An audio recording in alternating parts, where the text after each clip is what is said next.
Hello અને નમસ્કાર મિત્રો, કેમ છો બધા? મજામાં ને? મિત્રો, હું મહેતા ફરી એકવાર સ્વાગત કરું છું તમારું તમારી પોતાની ચેનલ પર। મિત્રો, જો તમે લોકોએ આપણા વડીલોનું ભોજન છે તે ધ્યાનથી જોયું હશે તો તમને ખ્યાલ હશે કે તેઓ એક તો ઘરનો ખોરાક જ ખાતા અને તેની સાથે સાથે તે લોકોમાં મોટામાં મોટી એક સારી ટેવ હતી કે ખોરાકની સાથે તે લોકો અવશ્યથી રાત્રિના સમયે ડુંગળીનું અને બપોરના સમયે મરચાંનું સેવન કરતા। જી હા મિત્રો, આ મરચાં કે જે લીલા મરચાં છે તેને ખોરાક સાથે ખાવાથી કેવા જબરજસ્ત ફાયદાઓ થાય છે અને આ મરચાં ખાવાની ટેવ ધીમે ધીમે હવે ભૂલાતી જાય છે, તો તેને શા માટે અવગણવી ન જોઈએ અને આપણે લોકોએ ખોરાક સાથે શા માટે ચોક્કસથી મરચાં ખાવાનો આગ્રહ રાખવો જોઈએ તે વિશેની સંપૂર્ણ સમજૂતી આજના આ વિડીયોમાં આપવાનો છું। આ ઉપરાંત મિત્રો જણાવી દઉં તમને લોકોને તો વિડીયોના અંતમાં આખા દિવસનું એક એવું જબરજસ્ત રૂટીન તમને સૂચવવાનો છું કે જેને તમે ફોલો કરી લેશો, જેને તમે લોકો નિયમો સાથે અનુસરશો તો ગેરંટી સાથે કહું છું મિત્રો, તમારા પગના નખથી માંડી અને માથાના વાળ સુધીમાં કોઈ પણ પ્રકારની બીમારીઓ હશે ને તેને જડમૂળમાંથી તે કાઢી નાખવાનું કાર્ય કરે છે। તો ચાલો જરા પણ વાર ન લગાડતા સીધો જ શરૂ કરી દઈએ આજનો વિડીયો। મિત્રો, જો તમે લોકો પણ જીમમાં ગયા વગર જ અથવા તો કોઈ હાર્ડ અને સ્ટ્રિક્ટ ડાયટિંગને ફોલો કર્યા વગર જ તમારું વજન છે તેને ઘટાડવા માંગો છો, વજન છે તેને નિયંત્રણમાં રાખવા માંગો છો, તો ચોક્કસથી તમારે લોકોએ લીલા મરચાંનું સેવન ખોરાકની સાથે કરવું જ જોઈએ। આ ઉપરાંત મિત્રો વાત કરવા જાઉં તો જો તમારા લોકોના શરીરમાં પણ કોલેસ્ટ્રોલ વધી ગયું છે અથવા વધેલા કોલેસ્ટ્રોલની સમસ્યા રહે છે તો ચોક્કસથી તમારે લોકોએ મરચાંનું સેવન કરવું જોઈએ, કારણ કે મરચાંનું નિયમિત રીતે સેવન કરવાથી તે આપણી નસોની અંદર જમા થયેલું બેડ કોલેસ્ટ્રોલ એટલે કે LDL છે તેને ધીમે ધીમે દૂર કરવાનું કાર્ય કરે છે। તેના પરિણામ સ્વરૂપે હાર્ટ એટેક જેવી આવવાની શક્યતાઓ, હાર્ટ એટેક આવવાની સંભાવનાઓ છે તેને પણ ઓછી કરી દે છે। આ ઉપરાંત મિત્રો, લોહીના ઘણા લોકોને ગઠ્ઠા જામી જાય છે એટલે કે લોહી જામી જવાની ફરિયાદ રહેતી હોય છે, તો આવા લોકોએ પણ ચોક્કસથી મરચાંનું સેવન કરવું જોઈએ, તે તેમના માટે ખૂબ જ વધારે ઉપયોગી સાબિત થઈ શકે છે। આ ઉપરાંત મિત્રો વાત કરવા જાઉં તો બ્લડ પ્રેશરના પેશન્ટ એટલે કે હાઈ બીપીના પેશન્ટ કોઈ હોય, હાઈ બ્લડ પ્રેશર જેમનું અવારનવાર થઈ જતું હોય તો તે લોકોએ પણ મરચાંનું સેવન કરવું જોઈએ, તેનાથી તે લોકોને સારો એવો ફાયદો છે તે જોવા મળશે। આ ઉપરાંત મિત્રો વાત કરવા જાઉં તો ડાયાબિટીસના દર્દીઓ ચોક્કસથી મરચાંનું સેવન કરવું જોઈએ, કારણ કે તે તમારી વધેલી સુગર છે તેને નિયંત્રણ કરવાનું કાર્ય કરે છે। આ ઉપરાંત ઇન્સ્યુલિનને પણ કંટ્રોલ કરવાનું કાર્ય મરચાં છે તે સારામાં સારી રીતે કરે છે। તેની સાથે સાથે વાત કરવા જાઉં તો જમ્યા પછી તમારી સુગરમાં જે સ્પાઇક આવે છે, જે ઉછાળો આવે છે, તેને પણ બહુ ઘટાડવાનું કાર્ય અને નિયંત્રણમાં રાખવાનું કાર્ય પણ મરચાં, લીલા મરચાં છે તે સારામાં સારી રીતે કરે છે। ત્યાર પછી મિત્રો વાત કરવા જાઉં તો તમને લોકોને જાણીને આશ્ચર્ય થશે, પણ આ હકીકત છે કે મરચાં છે તે અમુક ચોક્કસ પ્રકારના કેન્સરથી પણ બચાવવાનું કાર્ય કરે છે। મરચાંમાં રહેલા એન્ટીઓક્સિડન્ટ અને કેપ્સેસિન નામનું તત્વ કે જેના કારણે જ મરચાંની તીખાશ છે તેનો આપણને લોકોને અનુભવ થાય છે, તે આ પ્રકારના કેન્સરના કોષોને આગળ વધતા અટકાવે છે અને તેના પરિણામ સ્વરૂપે કેન્સરની સમસ્યાથી પણ બચી શકાય છે। અમુક ચોક્કસ પ્રકારના કેન્સરની વાત તમને લોકોને કરવા જાઉં તો તેમાં પ્રોસ્ટેટ છે, ફેફસા છે અને પેટના કેન્સરથી બચાવવાનું કાર્ય મરચાં છે તે ખૂબ જ સારી રીતે કરે છે। આ ઉપરાંત મિત્રો વાત કરવા જાઉં તો ઋતુઓ બદલાવાની સાથે જો તમને લોકોને પણ તાવ છે, શરદી છે, ઉધરસ છે, શરીરમાં કફ જમા થવાની પ્રક્રિયા અવારનવાર થઈ જતી હોય તો દવાઓ ગટકી જવાને બદલે તમારે લોકોએ ચોક્કસથી લીલા મરચાંનું સેવન શરૂ કરવું જોઈએ, કારણ કે તેનાથી ફેફસાની અંદર જામી ગયેલો જે કફ છે તે ધીમે ધીમે ઓગળવા લાગે છે અને તે આપણા શરીરમાંથી બહાર નિકાલ થઈ જાય છે। આ ઉપરાંત મિત્રો, તે તાવ, શરદી અને ઉધરસથી પણ બચાવવાનું કાર્ય કરે છે, કારણ કે તેમાં વિટામિન સી અને એન્ટીઓક્સિડન્ટ ભરપૂર માત્રામાં રહેલા હોય છે। મિત્રો, એક સંતરા કરતાં પણ એક મરચાંની અંદર વિટામિન સી ખૂબ જ સારી એવી માત્રામાં રહેલું હોય છે અને તમને લોકોને ખ્યાલ છે એ પ્રમાણે કે વિટામિન સી છે તે આપણી રોગ પ્રતિકારક શક્તિને વધારે છે અને રોગ પ્રતિકારક શક્તિ વધશે તો આપમેળે જ શરદી, ઉધરસ કે તાવ જેવી સમસ્યાઓ છે તે આપણા શરીરમાં આવશે જ નહીં। આ ઉપરાંત મિત્રો, ઉંમર વધવાની સાથે ઘણા વડીલોની અંદર સાંધાના દુખાવાઓ એટલે કે ગોઠણનો દુખાવો, કમરનો દુખાવો, ગરદનનો દુખાવો અથવા અન્ય સાંધાના દુખાવા છે તે જોવા મળે છે, તો આવા વડીલોએ પણ ચોક્કસથી મરચાંનું સેવન કરવું જોઈએ, કારણ કે ઉંમર વધવાની સાથે શરીરમાં ઇન્ફ્લામેશન એટલે કે સોજો છે તે આંતરિક રીતે વધતો જાય છે। અને તેના પરિણામ સ્વરૂપે આ પ્રકારના સાંધાના દુખાવાઓ જોવા મળે છે. હવે આ દુખાવાથી બચવા માટે તેમણે ચોક્કસથી લીલા મરચાંનું સેવન કરવું જોઈએ, તો તેમાં તેમને સારો એવો ફાયદો જોવા મળશે. આ ઉપરાંત મિત્રો વાત કરવા જાઉં તો મરચાં ખાવાથી મોટાભાગના લોકોમાં એવી ભ્રામક માન્યતા છે કે પેટનું અલ્સર થઈ જાય છે. તો મિત્રો વિજ્ઞાન આનાથી તદ્દન ઉલટું કહે છે કે મરચાંનું જો તમે લોકો નિયમિત રીતે સેવન કરો છો તો પેટમાં થયેલું અલ્સર છે તેને રિપેર કરવાનું કાર્ય લીલા મરચાં સારામાં સારી રીતે કરે છે. આ ઉપરાંત મિત્રો વાત કરવા જાઉં તો મરચાંનું નિયમિત રીતે સેવન કરશો તો તેનાથી પાચક રસોમાં વધારો થાય છે અને તેના પરિણામ સ્વરૂપે ખાધેલો ખોરાક છે તે સરળતાથી પચી જવાનું અને ઝડપથી પચી જાય છે તેવો ફાયદો જોવા મળે છે. આ ઉપરાંત મિત્રો વાત કરવા જાઉં તો મરચાં છે તે આપણા પેટ એટલે કે જઠરની અંદર રહેલો જે એસિડ છે તેને ન્યુટ્રલાઇઝ્ડ એટલે કે તટસ્થ કરવાનું કાર્ય પણ સારામાં સારી રીતે કરે છે અને તેના પરિણામ સ્વરૂપે પેટની એટલે કે જઠરના અંદરની તરફ જે લેયર રહેલું છે, જે પડ સ્તર રહેલું છે તેને પણ નુકસાન થતું અટકાવે છે. આ ઉપરાંત મિત્રો વાત કરવા જાઉં તો આજકાલ યુવા વર્ગની અંદર તમે લોકોએ જોયું હશે તે પ્રમાણે કે લેપટોપ છે, મોબાઈલ છે, ટેલિવિઝન છે, આનો ક્રેઝ વધતો જાય છે અને તેના પરિણામ સ્વરૂપે તેમની ઉંમર ખૂબ નાની, તેમની આંખો છે તે ખૂબ નાની ઉંમરમાં જ ખરાબ થવા લાગે છે.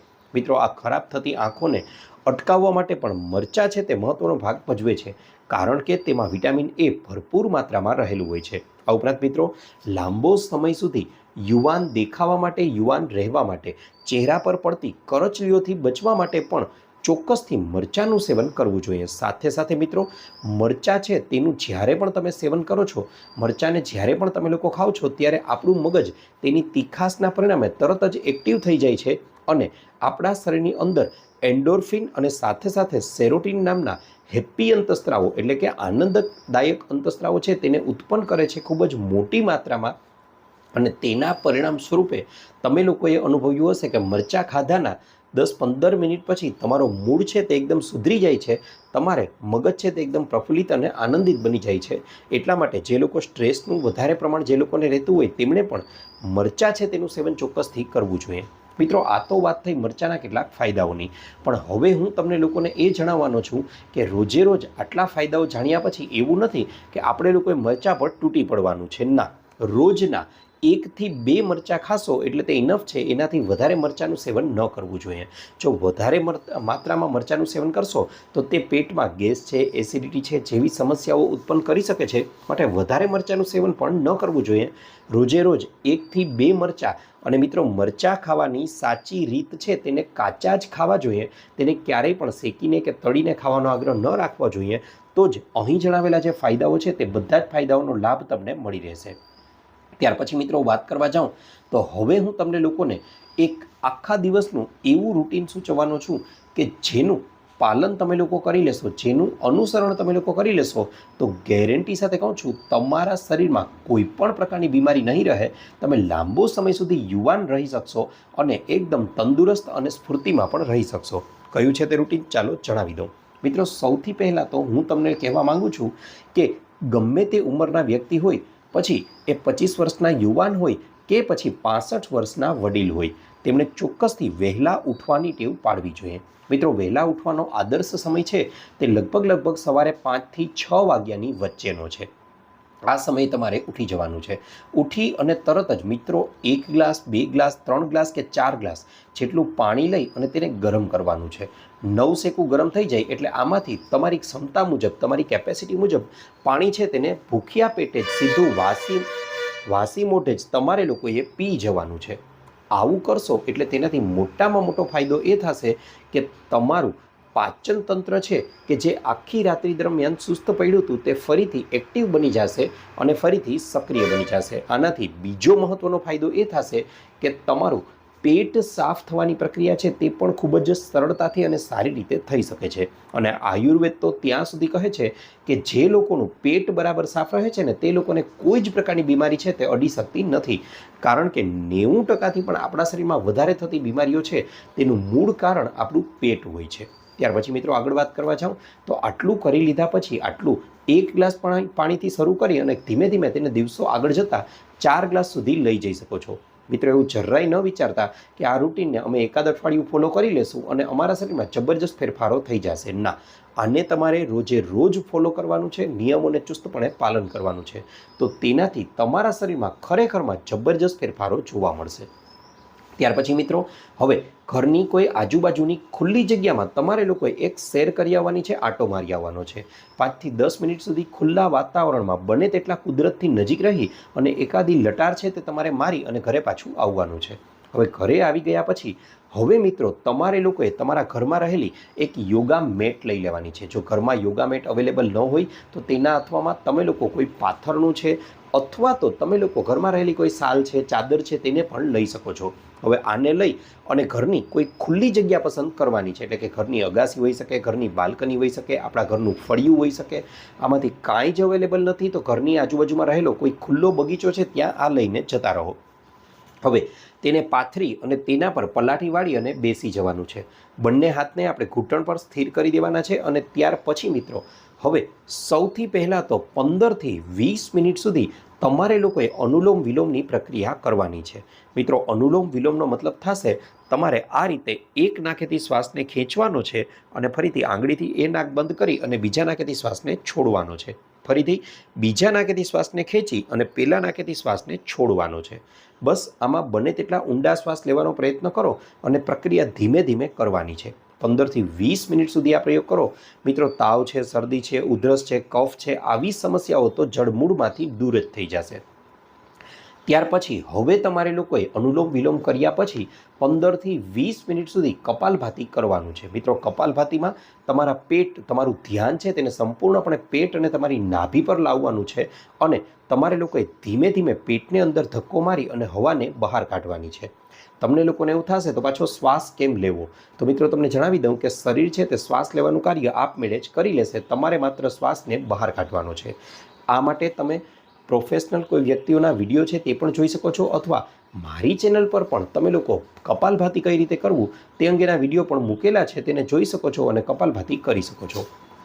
મિત્રો, આટલું કરી લીધા પછી હવે તમારે લોકોએ અમુક કેટલાક હળવા આસનો છે તે કરવા જોઈએ કે જેમાં તમારે લોકોએ તિતલી આસન છે, પવન મુક્તાસન છે, સર્વાંગાસન છે, ગૌમુખાસન છે, સવાસન છે, આવા આસનો કરવા જોઈએ. જો તમને લોકોને ડાયાબિટીસની સમસ્યા રહેતી હોય તો ચોક્કસથી તમારે લોકોએ મંડુકાસન પણ કરવું જોઈએ. અને જો તમારું શરીર તમને લોકોને બરાબર રીતે સાથ આપતું હોય ને મિત્રો, તો રોજે રોજ 15 થી 20 જેટલા સૂર્ય નમસ્કાર પણ કરી નાખવા જોઈએ.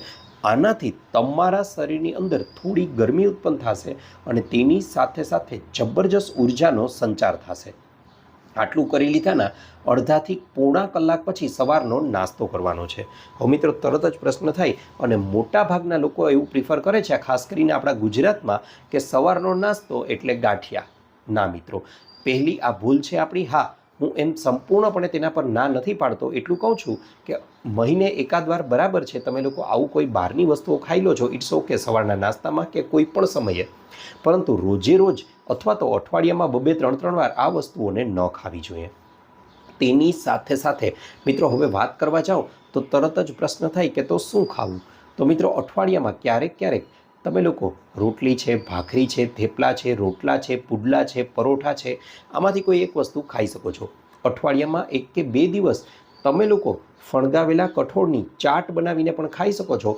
મિત્રો, આ ચાટ છે તે દિવસનો સૌથી સારામાં સારો નાસ્તો બની શકે છે. આ કઈ રીતે બનાવવી એ પણ જણાવી દઉં. લગભગ આગલા દિવસે બપોરે 2 થી 3 વાગ્યે તમારે જેટલા મગ બીજા દિવસે સવારે નાસ્તામાં ખાવા છે તેટલા મગને પાણીમાં પલાળી દો.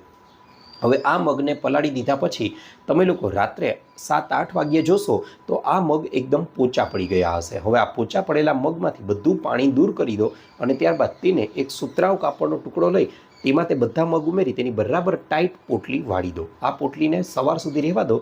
તેના પર થોડો પાણીનો છંટકાવ કરી દેજો.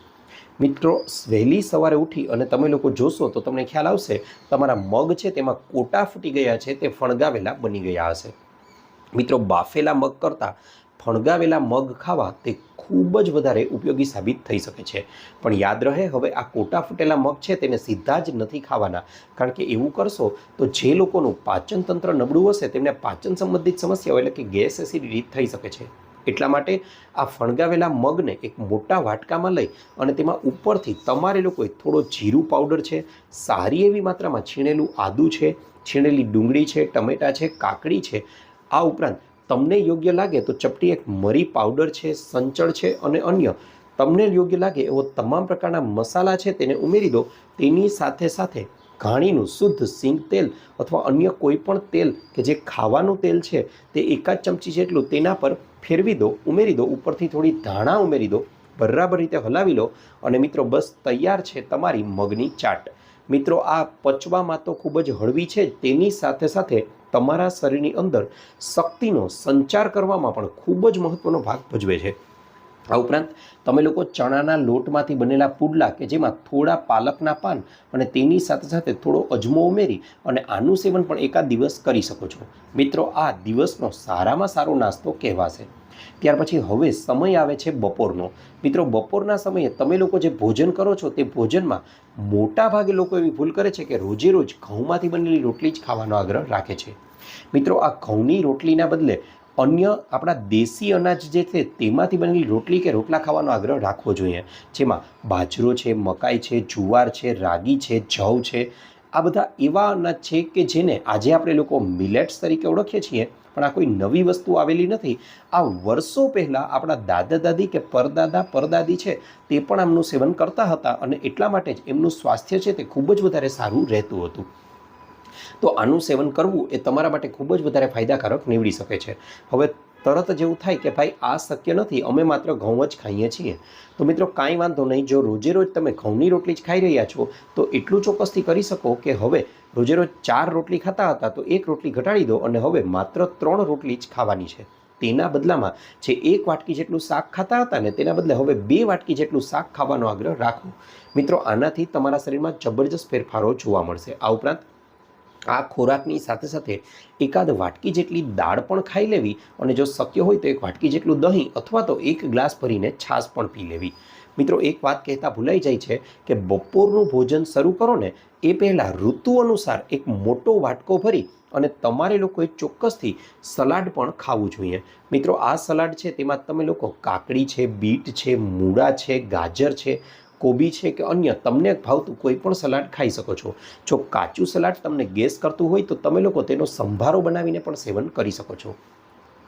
મિત્રો આ રીતે બપોરનું ભોજન કરી લો. બપોરનું ભોજન પૂરું કર્યા પછી તમારે લોકોએ 1 ચમચી જેટલી વરિયાળી ચાવીને ખાવી જોઈએ. મિત્રો આ વરિયાળી છે તે ગમે તેવો ભારે ખોરાક ખાધો હશે ને તેને ખૂબ જ સરળતાથી પચાવવાનું કાર્ય સારી રીતે કરે છે. ત્યાર પછી મિત્રો આગળ વાત કરવા જાઉં તો હવે સમય આવે છે સાંજનો અને સૌથી અઘરો સમય, ડેન્જર સમય. જી હા મિત્રો, શા માટે? કારણ કે મોટા ભાગના લોકો એવી ભૂલ કરે છે કે આ સમયે થોડી ઘણી પણ ભૂખનો અહેસાસ થાય છે ને તો તે લોકો કાં તો સીધા તૈયાર પડીકાઓ ખોલી નાખે છે અથવા તો લારીઓ પર મળતું કચરા ફૂડ છે તે ખાવા લાગે છે અથવા તો ઘણા લોકો તો ઘરે બેઠા બેઠા જ હોટલોમાંથી સીધો જ ઓનલાઈન ઓર્ડર કરી દે છે.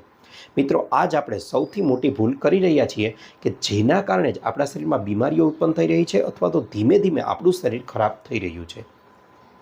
તો આવું નથી કરવું તો તેના બદલામાં શું કરવું? તો મિત્રો વહેલી સવારે પલાળેલા ડ્રાયફ્રૂટ છે તેને આ સમય ખાવાનો આગ્રહ રાખવો જોઈએ.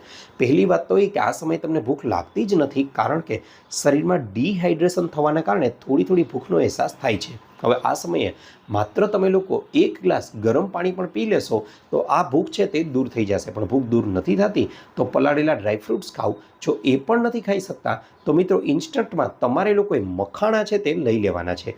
આ મખાણાને શુદ્ધ દેશી ગાયના ઘીમાં બરાબર રીતે શેકી લો અને ઉપરથી થોડું સંચળ ભભરાવી અને આને ખાવાનો આગ્રહ રાખશો ને તો તમારા શરીરમાં પોષક તત્વો તો તે પૂરા પાડશે જ, પણ તેની સાથે સાથે તમારા શરીરની અંદર કોઈ પણ પ્રકારનું નુકસાન પણ નહીં દવા દે અને તમને ટેસ્ટમાં તો સારામાં સારી વેફરને પણ ટૂંકા પાડી દેશે. ત્યાર પછી મિત્રો આગળ વાત કરવા જાઉં તો હવે જે નિયમ તમને આપવાનો છું તે આગળના બધા નિયમો પર એકલો પોતે ભારે પડી શકે છે અને આ નિયમ એવો છે કે જેને આપણા દાદા દાદી કે નાના નાની પણ ખૂબ જ ચુસ્તપણે પાલન કરતા હતા. કયો છે તે નિયમ જણાવી દઉં. મિત્રો તમારે લોકોએ દિવસનું છેલ્લું ભોજન એટલે કે રાત્રિનું ભોજન છે તેને સાંજે 7 વાગ્યા પહેલાં ગમે તેમ કરીને પૂરું કરી લેવાનું છે. મિત્રો આવું કરવાનું કારણ એ છે કે તમે લોકો જ્યારે વહેલી સવારે ઉઠ્યા હતા ત્યારે તમારી જઠરાગ્નિ છે તે એકદમ તેજ હતી, સતેજ હતી, પ્રદીપ્ત હતી. પણ જેમ જેમ સાંજ પડતી જાય છે તેમ તેમ તમારી જઠરાગ્નિ છે તે ધીમે ધીમે મંદ પડતી જાય છે. મિત્રો સૂર્ય છે તે તમને ખ્યાલ છે એ પ્રમાણે પૂર્વમાં ઉગે છે અને પશ્ચિમમાં આથવે છે. તો શા માટે પશ્ચિમમાં જે વસ્તુઓ ગઈ છે તે આથમવા લાગી છે, તો ખોરાકમાં પણ આપણે લોકો શા માટે પશ્ચિમી વસ્તુઓનો આગ્રહ રાખીએ છીએ, તેને છોડી અને આપણી દેશી વસ્તુઓ તરફ વળવું જોઈએ. હવે મિત્રો સાંજે 7 વાગ્યાના નિયમનું સમજાવી દઉં તમને. તો તમે લોકોએ દાદા દાદીને કે નાના નાનીને જોયા હશે તો તેઓ આ નિયમને જ ફોલો કરતા. એવું એટલા માટે કારણ કે સાંજ પડતાં પડતાં તમારી જઠરાગ્નિ છે તે મંદ પડતી જાય છે, ધીમી પડે છે અને એના પરિણામ સ્વરૂપે તેનું ખોરાક પચાવવાની ક્ષમતામાં ઘટાડો થાય છે. એટલા માટે સાંજે 7 વાગ્યા પહેલાં ખોરાક ખાઈ લેવાનો છે. તેની સાથે સાથે આ ખોરાક બને તેટલો પ્રમાણમાં હળવો હોવો જોઈએ, જેમાં શાકભાજીનું સૂપ છે અથવા તો તમે એક મોટો વાટકો ભરીને પપૈયું ખાઈ શકો છો, કઢી ખીચડી છે, દાળ ભાત છે, પોહા છે, આવી વસ્તુઓ ખાઈ શકો છો. મિત્રો બનશે એવું કે આ ખોરાક રાત્રે 10 વાગ્યા પહેલાં તો ગમે તેમ કરીને પચી જશે અને તેના પરિણામ સ્વરૂપે મોટામાં મોટો ફાયદો એ થશે કે હવે સાંજે 10 વાગ્યાથી માંડીને બીજા દિવસે સવારે 7 વાગ્યા સુધીનો સમય છે એ સમય તમારા શરીરને તમારા પોતાના માટે મળશે અને આ સમયગાળા દરમિયાન તમારું શરીર હિલિંગની પ્રોસેસમાં ચાલ્યું જશે. એટલે કે પોતાની અંદર રહેલી બીમારીઓને પોતે જાતે જ છે તે ખૂબ જ સરળતાથી દૂર કરવા લાગશે. એટલા માટે આ નિયમને આપણે પાળવો જ જોઈએ. મિત્રો બીજા ઉદાહરણથી સમજાવવાનો પ્રયત્ન કરું તો પક્ષીઓ પણ પોતાના માળામાં સાંજે 7 વાગ્યા પહેલાં આવી જાય છે અને પછી કોઈ પણ પ્રકારનો ખોરાક છે તે ખાવાનો આગ્રહ નથી રાખતા. તેની સાથે સાથે તમે ભારત દેશના કે ગુજરાત રાજ્યના ખેડૂત મિત્રોને જોશો તો તેઓ પણ આ જ નિયમનું પાલન કરે છે અને એટલા માટે તો ખેતી જેવું પરિશ્રમયુક્ત કાર્યને પણ કરી શકે છે અને લાંબુ અને નિરોગી આયુષ્ય ભોગવી શકે છે. તો મિત્રો આ તો હતો મારો આજનો વિડીયો. આશા રાખું છું આપને મારો વિડીયો ગમ્યો હશે. વિડીયો ગમ્યો હોય તો લાઇક કરજો, ચેનલને સબસ્ક્રાઈબ કરજો. આ ઉપરાંત આપને પણ કોઈ હેલ્થ કે બ્યુટી સંબંધિત સમસ્યા હોય તો એ પણ જણાવજો. અમે તેને અનુરૂપ પણ નવા વિડીયો લાવવાનો પૂરતો પ્રયાસ કરીશું. તેની સાથે સાથે તમે લોકોએ આ વિડીયોને અહીંયા સુધી જોઈ જ લીધો છે તો એ કહેવાનું ભૂલશો નહીં કે તમે આ વિડીયોને ક્યાંથી જોઈ રહ્યા છો, કયા ગામ, કયા શહેર, કયા તાલુકા, કયા જિલ્લા, કયા રાજ્ય કે કયા દેશમાંથી. કારણ કે અમને લોકોને જાણીને આનંદ થાય છે કે અમારી ઓડિયન્સ અમને ક્યાંથી જોઈ રહી છે. આપનો ખૂબ ખૂબ આભાર.